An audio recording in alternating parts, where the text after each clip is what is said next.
ஊண்டாயா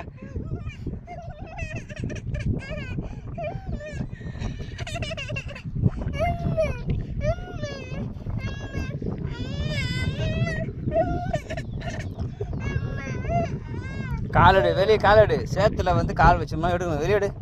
எடு நல்லா எடு போ போ எப்படி வேலை செய்வ நீ ஓடு ஓடு விவசாயம்னா கஷ்டம் ஈஸியாக நினச்சி நிற்கிறீங்க ஓடு எவ்வளோ கஷ்டம் வீட்டில் இருறானா நானும் வரேன்